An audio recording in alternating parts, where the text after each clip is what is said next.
Aksi carok 1 lawan 3 menggunakan senjata tajam di Bangkalan, Jawa Timur terekam kamera pengawas pada Senin kemarin. Perkelahian 1 lawan 3 orang dengan senjata tajam di Bangkalan, Madura terekam kamera CCTV. Meski terluka parah, namun korban pengeroyokan selamat usai menyelamatkan diri ke rumah warga. Terkait dengan masalah BKDS, ya, saat ini korban sudah dibawa ke rumah sakit. Ya, saat ini kami lagi fokus untuk mencari keberadaan pelaku.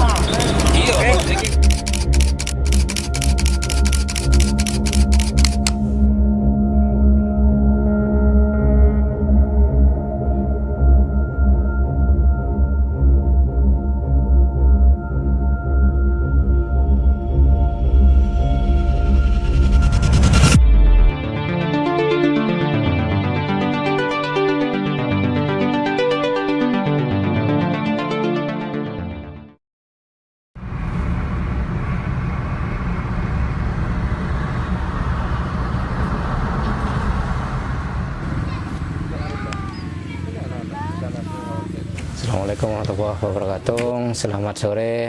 Saya Muhammad bin Rahmat. Di sini sehari-hari sebagai pembina dan pendiri dari Padepokan Seni Budaya dan Sejarah Songko Sukmo Madura, dan juga saya bergerak dalam bidang panahan tradisional, posanaji. Jadi pemerhati tim telusur juga dari sejarah-sejarah Madura. Jadi carok, ya, sebenarnya istilah carok ini kalau dalam bahasa Indonesia atau apa itu tengkar sebenarnya. Kalau di Madura itu tengkar biasanya atokar. Atokar itu tidak pakai senjata, tangan kosong, itu namanya atokar. Tapi kalau carok itu biasanya pakai senjata tajam, baik itu yang celurit, tombak, dan lain, itu tetap namanya carok. Nah, carok ini adalah penyelesaian terakhir yang harus kita tempuh. Untuk yang pertama biasanya orang Madura itu tentang harta, tahta, wanita. Sebenarnya yang paling tinggi adalah agama. Kalau agama diusik bagi orang Madura, jangan harap itu akan diampuni atau dimaafkan. Yang kedua wanita. Wama adalah wanita. Wanita istrinya digoda, udah itu lebih baik kita mati daripada ngelihat istri diganggu orang, apalagi diambil orang. Dan biasanya itu bukan hanya melulu tentang istri dan lain. Ada wanita dilecehkan, anggaplah adiknya, saudaranya dilecehkan. Bagi orang Madura itu yang akan menjadi penyelesaian terakhir. Ya udah, daripada saya malu, keluarga saya menanggung malu.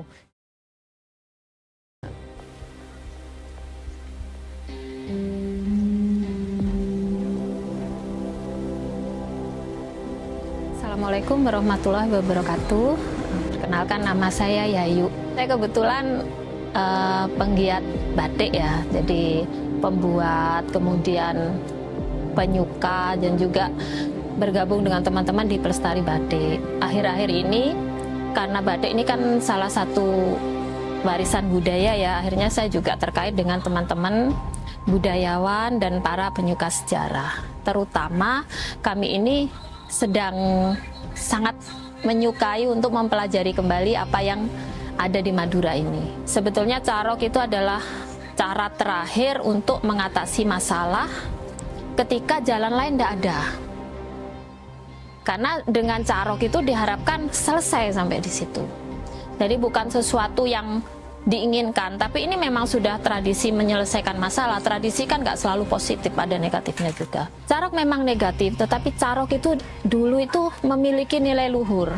Saya bersepakat berduel denganmu karena tidak ada kata sepakat dalam perundingan dengan kata-kata. Maka perundingannya adalah dengan senjata. Kalau aku mati berarti aku kalah. Sudah selesai, persoalan ini kamu yang menang. Mungkin juga perlu diluruskan bahwa carok itu ada syarat dan ketentuan berlaku. Jadi carok itu harus janjian, harus bersepakat, tidak satu kemudian tiba-tiba dibacok. Itu namanya bacokan, atau kalau di Madura itu namanya nyelep. Nyelep itu adalah satu pihak tidak tahu bahwa dia akan mengalami kekerasan dari pihak lain.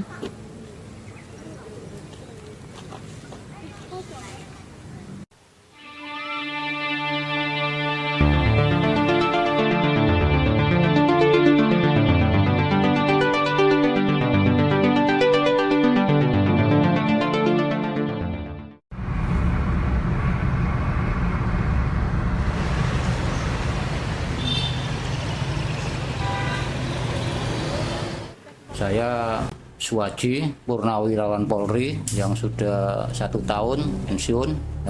Saya tinggal di Pejagan Bangkalan ini. Perkenalkan, nama saya Misnaji, yang kebetulan saya memang orang Madura, lahir di Madura, dan saya purna dari Pemda Kabupaten Bangkalan. Untuk kasus teror sendiri, saya tentunya di kepolisian ya sering menangani, terutama yang saya temui sendiri 1987. Itu kebetulan lokasi tempat kejadian perkaranya itu berdekatan dengan kantor polisi. Situ ya melihat langsung tidak tahu. Jadi setelah ada orang teriak minta tolong ada carok, baru saya datangi. Kebetulan lokasinya tidak terlalu jauh dengan kantor polisi. Ya baru saya jumpa itu. Dulu di sini terjadi Pak, yang kemarin Sabtuan yang sampai dibunuh, saya tahu langsung itu. Anak sekolahan saling tukaran di sini di depan rumah. Anak sekolahan SMP tukaran, terus setelah ada yang nangis kalah, langsung tidak terima. Betul, langsung. Orangnya lagi duduk-duduk, didatangi sama orang lengkap, dibawa senjata berapa orang, langsung dibunuh. Ada berapa mati? Mati 2 atau 3 langsung. Jadi masalah kata-kata aja kalau dulu langsung jadi carok itu. Seandainya bukan orang Madura, tidak sampai itu. Orang Madura ini punya peribahasa, lebih baik putih tulang daripada putih mata. Jadi daripada malu, lebih baik mati. Perihal carok, bagaimana alur dan anunya itu juga ada sebenarnya. Kalau zaman sekarang sih itu istilah nyelep, ya kan. Nyelep itu biasanya keroyokan atau dari belakang satu orang selesai. Itu bukan carok sebenarnya. Kalau zaman dulu carok itu adalah pertarungan 2 orang, biasanya janjian. Lah itu ada suatu permasalahan yang nggak bisa diselesaikan dengan musyawarah. Akhirnya 2 orang ini sepakat, ayo carok di mana? Janjian. Ada, kalau dulu namanya wasit sebenarnya, ada penengah di situ. Nah, wasit ini yang menjadi penengah gimana penyelesaian musyawarah awalnya. Ketika tidak bisa, kalau nanti ini udah memang terjadi carok, itu perjanjian tidak ada balas membalas, tapi cukup sampai di situ. Tentunya ada sesuai dengan undang-undang hukumnya. Ada yang direncanakan, ada yang seketika. Nah, kalau direncanakan itu tambah berat. Jadi pembunuhan dengan perencanaan, pasalnya begitu. Kalau dengan kekerasan ya sifatnya lain juga, undang-undang, karena undang-undangnya beda.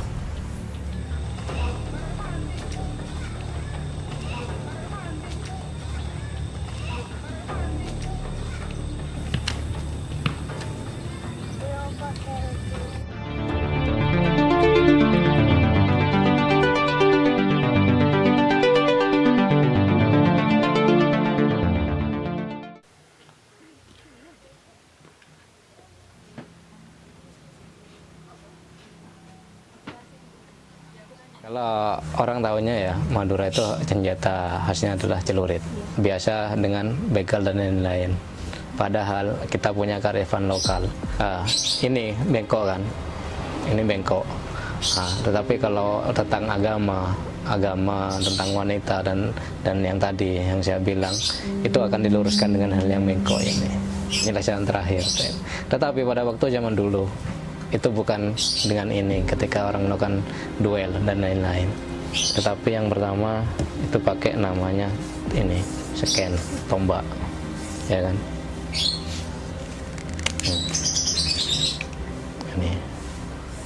Ini tombak Pecerekunah kalau bagi orang Madura. Tetapi ada juga bagi orang-orang yang mungkin bangsawan ketika kita ya pakai ini keris.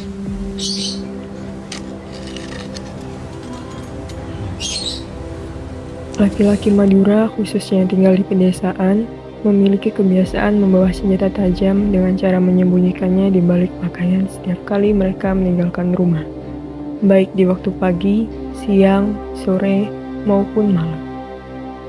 Kebiasaan ini dikenal dengan istilah nyekep. Menurut Undang-Undang Darurat Nomor 12 Tahun 1951, khususnya Pasal 2 Ayat 1 dan 2, dan Pasal 3, nyekep dikategorikan sebagai tindakan kejahatan yang diancam hukuman penjara maksimal 10 tahun. Tetapi uniknya, kebiasaan nyekep tetap berlangsung terus sekalipun ada ancaman hukuman seperti itu. Ini berarti bahwa hukum formal tetap tidak efektif mengantisipasi terjadinya carok karena nyekep secara sosiokultural bukan merupakan suatu tindakan yang melanggar norma-norma, tetapi sudah dianggap semacam keharusan bagi laki-laki dewasa Madura, khususnya di pedesaan.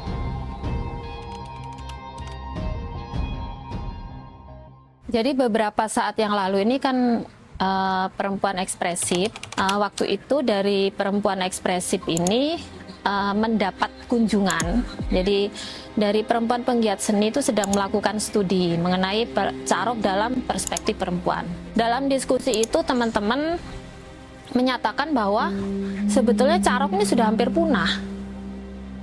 Tetapi adanya perempuan dikatakan sebagai alasan menjadi penyebab carok itu memang berkembang di masyarakat.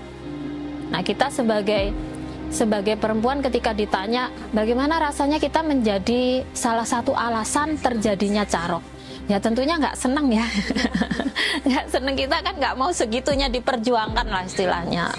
Dan ternyata memang alasan untuk melakukan carok bukan hanya perempuan, tetapi pada harga diri. Ketika perempuan adalah bagian dari harga diri, maka dia menjadi penyebab carok seperti itu. Di acara diskusi tersebut kita berusaha membuka ini ke kita sendiri dan keluar bahwasanya sudah carok ini sudah nggak kayak dulu gitu, dan ini bukan carok. Bagaimana perempuan ini menjadi korban dari carok itu kan?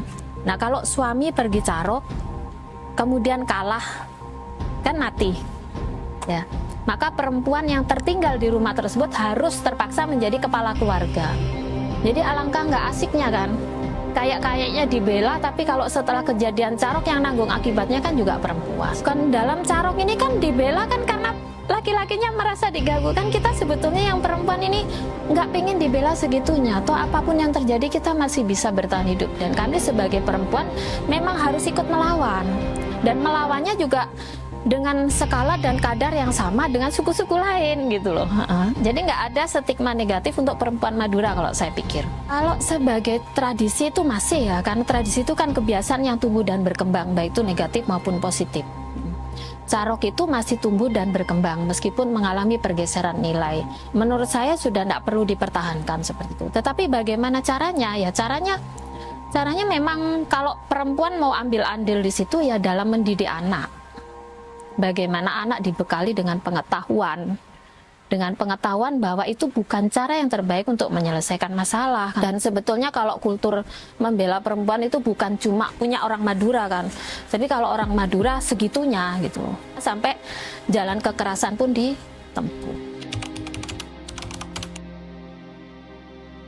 Tentunya penyelesaian dengan carok, dengan kekerasan sudah tidak sesuai dengan zaman sekarang. Kalau orang bawa arit, bawa senjata tajam, itu keberiannya kalau kesenggol dikit, panas dikit langsung diangkat aritnya. Ini yang dihilangi, yang bawa aritnya ini. Makanya sering diadakan operasi senjata tajam itu untuk mengurangi terjadinya carok. Carok zaman sekarang dihentikan itu selama darah Madura itu ada, dan selama pelecehan terhadap agama, terhadap wanita itu masih ada, insya Allah itu tidak akan bisa dihentikan. Meskipun tradisi carok yang saya bilang, tradisi carok yang sekarang beda dengan dulu, tetapi orang Madura itu masih memegang teguh agama wanita itu.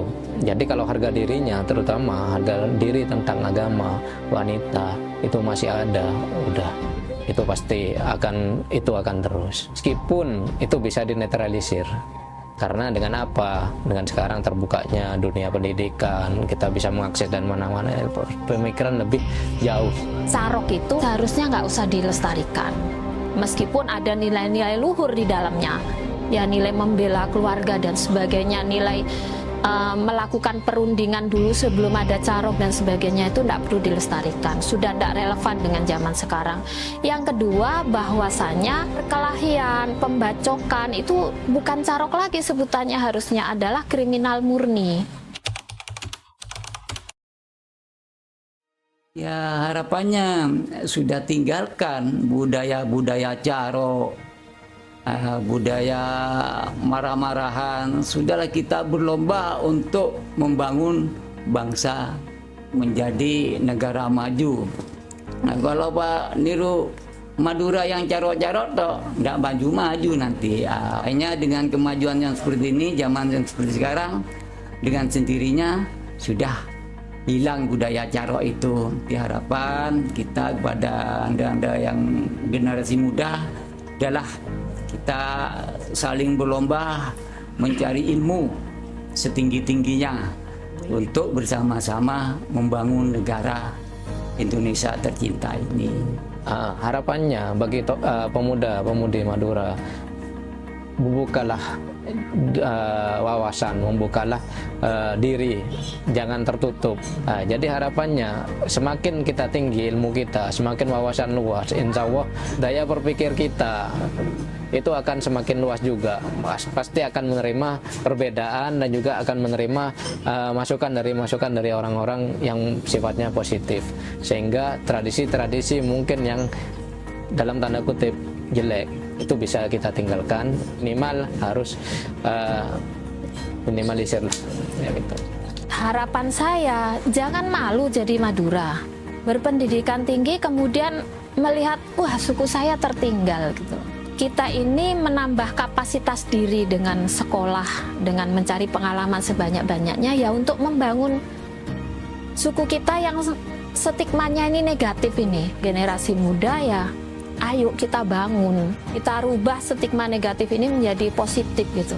Dari tempatnya masing-masing, dari perannya masing-masing, sekecil apapun, ayo kita majukan Madura, kita tunjukkan kepada dunia bahwa kita nggak hanya punya carok, nggak hanya punya sate, Bu Bariah, Bu Abo, Taman Nak-Kanak kan gitu, tapi kita punya banyak hal, peninggalan sejarah, kebudayaan, kuliner, pemandangan alam yang bagus gitu, dan banyak prestasi-prestasi kita.